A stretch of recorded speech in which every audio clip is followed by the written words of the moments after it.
नमस्कार, मी doctor Anagha Kulkarni. Happy and healthy life at home या आपल्या चॅनलवरती हेल्थ टिप्स असतात, ब्युटी टिप्स असतात, तसंच मोटिवेशनल टॉकसुद्धा असतात. अलीकडे या आठवड्यामध्ये एक कमेंट मला वेगवेगळ्या स्त्रियांच्याकडनं बघायला मिळालेली आहे आणि त्यामुळे मला या विषयावरती आज बोलावंसं वाटलं, कारण घरोघर मातीच्याच चुली. हो, तुम्हाला काय सांगते, एकीनं तर लिहिलेलं आहे की तिचे दागदागिने सगळे नवऱ्यानी नेले आणि सांगितलं त्यानं की मी बँकेत जाऊन कर्ज काढतो. त्यानं ते दागदागिने नेऊन बँकेत ठेवले, पैसे घरी आणले, गहाण टाकले आणि दुसऱ्या दिवशी म्हणजे शून्य. कशामुळे झालं असेल? Share market. तिनं स्पष्ट लिहिलेलं आहे त्याच्यात. नवऱ्याने सांगितलं की मी धंदा करणार आहे आणि यासाठी मला भांडवल उभं करायचं आहे.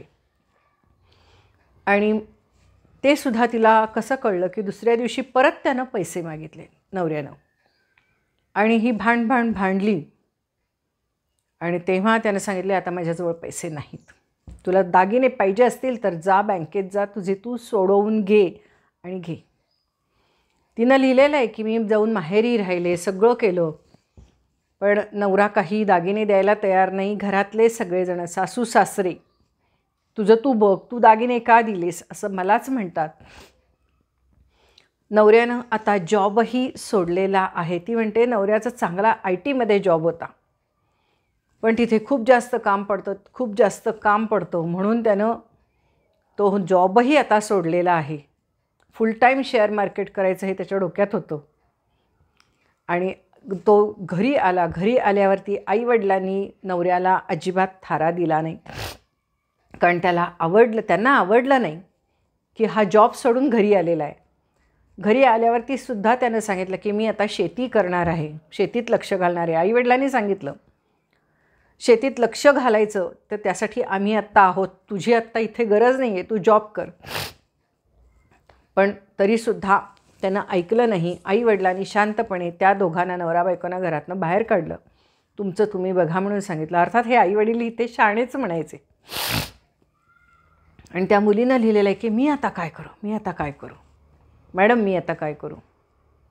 तिनं हे जसं लिहिलेलं आहे तशाच प्रकारच्या कमेंट्स खूप जणींनी लिहिलेले आहेत. नवरे, बायकांचं जे सोनं असतं ना, ते खरं तर स्त्रीधन असतं. तिच्या वडिलांनी तिला घातलेलं असतं किंवा सासरच्यांनी घातलेलं असतं.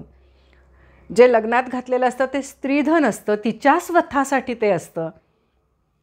पण ते स्त्रीधन कधीच कुठल्या स्त्रीच्या उपयोगाला येत नाही. ती कधीतरी घर बांधायला म्हणून दागिने देते, कधी धंद्यात अडचण आली म्हणून नवऱ्याला दागिने देते, कधी मुलाचं लग्न करायचं आहे म्हणून दागिने देते, कधी मुलीचं लग्न करायचं आहे म्हणून दागिने देते. म्हणजे तिचे जे दागिने असतात ते तिच्या कुटुंबासाठी वापरले जातात, तिच्या स्वतःच्या सेफ्टीसाठी, सुरक्षिततेसाठी, भविष्यासाठी त्याचा अजिबात काहीही उपयोग होत नाही. कधी मुलाबाळांसाठी, कधी नवऱ्यासाठी असेच ते सगळे दागिने वापरले जातात. त्याचे जे पैसे होतात त्यातला काहीसुद्धा वाटा तिला दिला जात नाही, उलट तिच्यावर अरेरावीच केली जाते. बऱ्याच ठिकाणी आपण बघतो की मुलींना माहेरून घेऊन ये दागिने वगैरे वगैरे सांगितलेलं असतं. ह्या सर्व गोष्टी ज्या आहेत ह्या म्हणजे एक मी तुम्हाला या ठिकाणी सांगते की म्हणतात की दागिन्यांमध्ये, सोन्याच्या दागिन्यांमध्ये कली असतो म्हणतात. सोन्यातूनच कली निर्माण झाला आहे. तर हा जो कली आहे ना, तो घरामध्ये खरंच कलहच निर्माण करतो. त्या मुलीनं मला विचारलं, मॅडम मी काय करू? मी तुला स्पष्ट सांगेन, बाळा, तुझे हे जे गेलेले दागिने आहेत हा तुझा नवरा अजिबात परत आणणार नाही. बँकेचे हप्ते मात्र तुलाच भरायला लावेल, तेही तो भरणार नाही. तसेच दागिने तिथं पडून राहतील. शहाणपणाने निर्णय काय घ्यायचा तो तेव्हाच घ्यायला पाहिजे होता. पण 0% स्त्रिया या ठिकाणी डोकं वापरतात किंवा त्यांना पुरुष डोकं वापरू देत नाहीत. डोकं पिकवतात, त्रास देतात, अरेरावी करतात, उर्मटपणा करतात, चिडतात, रागावतात, प्रसंगी मारहाणही करतात आणि नवरे स्त्रियांच्याकडनं हे सोन्याचे दागिने काढून घेतात. हिम्मत नसलेले नामर्द पुरुष बायकांचे दागिने घेतात असं मी म्हणेन. हिम्मत नसलेले, कारण की त्यांना कोणी बँका कर्ज देणार नसतात, कारण त्यांच्याकडे काही नसतंच, ते कशावर देणार. आईवडिलांकडे मागायची हिम्मत नसते आणि मग शेवटी बायकोला टॉर्चर करायचं, त्रास द्यायचा मानसिक किंवा शारीरिक, तिचा छळ करायचा आणि तिचे दागिने काढून घ्यायचे आणि जणू काही आपण तिला 10 पटीने दागिने परत देणार आहोत असा भास निर्माण करायचा आणि तिच्याकडनं दागिने काढून घ्यायचे. तीही बिचारी खुळी भुलते आणि आपले दागिने देते. मी हे प्रत्येक ठिकाणी, खूप ठिकाणी बघितलेले आहे. खूप ठिकाणी अगदी म्हातारे जे वयस्क आहेत ते सुद्धा आता शेअर मार्केटच्या नादाला लागलेले आहेत. मला अजूनही वाटतं की महाभारतामध्ये द्रौपदीला द्यूतामध्ये लावली तिच्या नवऱ्यानं आणि तो हरला. हे महाभारतापासून चालत आलेलं आहे. तसंच नवऱ्याला जर का अजूनही बायको लावता आली असती ना कुठेतरी, तर त्यानं आरामात लावली असती. कारण सगळ्यात सोपं आहे हो बायकोला वापर करून घेणं. तेवढी अजूनही धमक नाही आहे म्हणा, किंवा आता बायकांनी तेवढं सक्षम राहायला पाहिजे, स्वतःसाठी सक्षम राहायला पाहिजे, स्वतःच्या दागिन्यांसाठी सुद्धा सक्षम राहायला पाहिजे. देणार नाही, काय वाटेल ते उद्या मर जा हे म्हणायची ताकद यायला पाहिजे. पण नाही आहेत बायकांच्यात, ते धाडस नसतं आणि ते धाडस यायला पाहिजे बायकांच्यात. बायकांनो, हे धाडस करा, कारण की तुमचे दागिनेही जाणार आहेत, तोही लॉसमध्ये जाणार आहे आणि तुम्हाला तुमच्या मनात ती एक अढी राहणार आहे, ते कायमची आयुष्यभर अढी राहणार आहे, कटुता राहणार आहे. त्यामुळे दागिने नवरा काढून घेतला आणि त्याने परत दिले नाहीत, धंद्यासाठी म्हणून दागिने दिले. आणि आजकाल तर शेअर मार्केट हे घरोघरी सगळीकडे झालेलं आहे, घरोघरी. तरुण मुलांनासुद्धा मी बघते, आईनं किती ठिकाणी आणि कसे दागिने ठेवायचे सांगा तुम्ही. इकडं नवऱ्यापासून भीती, इथं मुलांच्यापासून भीती. दागिने ही गोष्टच अशी आहे हो, कधी कुठून लंपास करतात घरातले काही कळत नाही. मी एका माझ्या ओळखीच्यामध्ये बघितले, त्या मुलानं आईच्या कपाटातले दागिने कधी काढून घेतले आईला कळलं नाही. आईनं असा नवीन एक हार करून आणला होता, तो ठेवला होता दिवाळीला घालायचा म्हणून.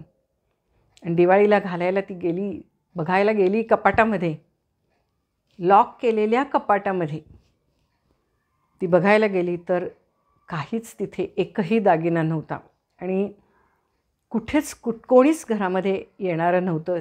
नवरा आणि मुलगा दोघंच जण. नवरा तर राबायचा, नवऱ्यानंच करून दिले होते ते दागिने. आणि तिच्या दारुड्या मुलानं बाहेर जुगार केला, कर्ज काढलं दारू पिण्यासाठी म्हणून, आणि आईचे दागिनेही पळवले. खूप ठिकाणी मी असे हे बघते हो की आपल्याच घरातले हे चोर असतात. नवरासुद्धा आपला चोरच असतो आणि मुलगासुद्धा चोर असतो. बऱ्याच घरांमध्ये बघितलेलं आहे, बऱ्याच घरांमध्ये. तरी सुद्धा ती माऊली त्या नवऱ्याचंसुद्धा आयुष्यभर करत राहते आणि त्या मुलाचंसुद्धा करत राहते. एवढी गुन्हेगाराला माफ करणारी ही फक्त स्त्री एक माऊलीच असू शकते. आयुष्यभर तिची किंमत कुणालासुद्धा असत नाही, तिच्या कष्टाची किंमत नसते, तिला सन्मान नसतो, काही नसते. पण तरीसुद्धा ह्या गुन्ह्याला माफ करणारी ती माऊली, ती स्त्री, ती बायको, ती गृहिणी तीच असते. बाकी कोणीच याला माफ करू शकणार नाही. आणि म्हणून मी तुम्हाला मुलींनो सांगते, ज्यांनी ह्या पद्धतीची कमेंट टाकलेली आहे त्या सर्वांना मी सांगते की ह्यातनं मार्ग एकच, की नवऱ्याच्या प्रेमात पडू नका. नवरा म्हणू नये आपला, साप म्हणू नये धाकला. कधीच नवऱ्याच्या प्रेमामध्ये राहू नका. तो कधी दगा देईल सांगता येणार नाही. मी माझ्या एका नात्यामध्ये बघितलेलं आहे, त्याने आपल्या बायकोला नवीन नवीन सुरू केला होता. भरपूर दागिने केले अचानकच. ती एवढी खुश झाली आणि पुढे 6च महिन्यांनी ते दागिने त्यानं मागितले तिला, की दे म्हणला, दागिने दे, मला असं असं बिझनेस मोठा करायचा आहे. आणि शेवटी त्यानंच ते करून दिले होते आनंदाने. तिनंही ते दिले, कारण की तिला वाटलं की पुन्हा तो करून देईल. दागिनेही गेले, धंदाही बुडाला. म्हणजे त्याच्यानंतर येणाऱ्या सणाला, मुलाच्या लग्नामध्ये त्या घालायला माऊलीला दागिने नव्हते. शेवटी बेंटेक्सचे दागिने घालून ती माऊली उभी राहिली. मी डोळ्यांनी बघितलेल्या आहेत या गोष्टी. म्हणून असं वाटतं की सोनं सोनं सोनं करून बायका बचत गटात जातात, सोनं घेतात, एवढं 1 रुपया साठवतात, सोन्याची भिशी काढतात, सोनं घेतात. अहो, बाहेरच्या चोरांनी मंगळसूत्र ओढलं म्हणून कुठंतरी तुम्हाला आरडाओरडी करता येते, पोलिसात जाता येतं, काहीतरी करता येते. हे घरातलेच चोर असल्यावर तुम्ही काय करणार? नशिबाला दोष देत बसत राहता. मी तुम्हाला म्हणेन, तुम्हाला पैसे साठवायचेत ना, ते पैसे कशाही पद्धतीने बँकेत न्या, FD करा, पण त्या शेअर मार्केटमध्ये जाऊ नका. शेअर मार्केटच्या नादाला लागलेल्या नवऱ्यावर कधीही भरोसा ठेवू नका. समजा तुमच्या घरातलं कोणी शेअर मार्केटच्या नादाला लागलं असेल आणि खूप मोठ्या मोठ्या बाता करत असेल, तर हा फसवा माणूस आहे. कारण की शेअर मार्केटच्या नादाला लागणारा माणूस खोटं बोलत नसेल तर तो खोटं बोलायला शिकतो, फसवायला शिकतो, खोटं बोलायला शिकतो. आणि तो माणूस पूर्ण चेंज होतो, बदलतो, त्याचे स्वभावच पूर्ण बदलून जातो. त्यामुळे तुम्हाला जे असं सगळ्या ठिकाणी शेअर मार्केट आमचा नवरा शेअर मार्केट करतो वगैरे वगैरे असे खूप जण सांगतात. असतीलही, ज्यांच्याकडे खूप चांगलं असेल त्यांच्याकडे असू दे, पण ज्यांच्याकडे नाही आहे चांगलं त्यांच्यासाठी मी नक्की सांगेन त्या स्त्रियांना, तुमचे गेलेले पैसे, गेलेले दागिने कधीही तो नवरा परत आणून देणार नाही आहे. कारण शेअर मार्केटमध्ये मिळालेले पैसे हे कष्ट करून मिळालेले नाही आहेत, लक्षात ठेवा. त्यामुळं त्या कष्टाची किंमत त्याला माहीत नाही आहे. अहो, साधा छोटीशी टपरी काढून, एखादं खोकं काढून त्या ठिकाणी जो 4 पैसे माणूस कमवत असेल, ते कष्टाचे पैसे आहेत. हे शेअर मार्केटमधले पैसे कष्टाचे पैसे नाही आहेत. त्यामुळे ते त्यालाही लाभत नाहीत. तुमचेही पैसे गेले, तुमच्या घरातलं मनस्वास्थ्यही गेलं. मी तुम्हाला एकच सांगेन, तुम्ही म्हणता उपाय काय? गेलेले पैसे गेले समजा. स्वतःच्या पायावरती उभ्या राहा आणि एकदा तुमच्याकडनं पैसे काढून घेऊन तुम्हाला फसवणं या व्यक्तीवर आयुष्यात विश्वास ठेवू नका. मी तुम्हाला म्हणणार नाही असं की तुमचा संसार मोडा, म्हणणार नाही. संसार करा, शेवटी कुटुंब आहे ते नाही आपल्याला तोडता येत. कारण असे विश्वासघात करणारे सगळ्या ठिकाणी बसलेले आहेत. आपल्या आसपास सगळीकडे असतात. छोट्या छोट्या गोष्टीत विश्वासघात करतात. तर हा तर आपल्या घरातलाच माणूस. तर या ठिकाणी मी तुम्हाला एकच सांगेन की गेलेलं गेलं, ते नाही येणार परत. आणि नवऱ्यावर विसंबून राहूच नका. एका मुलीनं लिहिलेलं आहे की मी असं शिक्षण करत होते, तो नवरा म्हटला तुला करायचं असेल तर कर, बाहेर जाऊन नोकरी करायची असेल तर कर, मी काय तुझ्या तिथं येणार नाही, मी काय तुला सपोर्ट करणार नाही, तुला काय करायचं ते कर. तिनं लिहिलं मी 2 मुलं घेऊन जाऊन कशी करू. बाई गं, जो नवरा तुला म्हणतो आहे की मी तुला सपोर्ट करणार नाही, तुझ्याबरोबर येणार नाही, तर तो तुला पुढं खायला तरी घालेल, मुलांना तरी खायला घालेल, असं हे कशावरून आहे. स्वतःच्या पायावर उभी राहा गं मुली बाळा, उभी राहा. नका विश्वास ठेवू अशा गोष्टींवरती. तुम्ही म्हणाल एवढं का नवऱ्यांच्याविषयी निगेटिव्ह बोलायला लागला आहे? अहो, आजकाल सगळीकडे ह्या गोष्टी शेअर मार्केटने तर फार धुव्वा उडवलेला आहे. अशी काही सगळ्यांना गाजरं दाखवतो ना ते शेअर मार्केट, ते शेअर मार्केटचे व्हिडिओज, ते टी व्हीवरती शेअर मार्केट उठसूट दाखवत असतात. या सर्व गोष्टी इतकं काही गाजर दाखवत असतात ना की भल्याची मती गुंग होते, भ्रष्ट होते. आणि कधी तो माणूस त्या नादाला लागतो. आणि आपण म्हणतो ना की व्यसनी माणूस जो असतो, समजा दारू पिणारा माणूस असेल, दारू पिल स्वतःच्या आयुष्याची धूळदाण करून घेईल, माती करून घेईल, पण शेअर मार्केटच्या नादाला लागलेला माणूस स्वतःची तर धूळदाण करून घेईल, पण सगळ्या घरादाराची, सगळ्या रिलेशन्सची, नात्याची, सगळ्याची धूळदाण करेल. आणि आता हे तर खूप फोपावलेलं क्षेत्र आहे, फसवं आणि फोपावलेलं क्षेत्र आहे. त्यामुळे मी तुम्हाला स्त्रियांना सांगेन की तुम्ही उभ्या राहा, स्वतःच्या पायावर उभ्या राहा.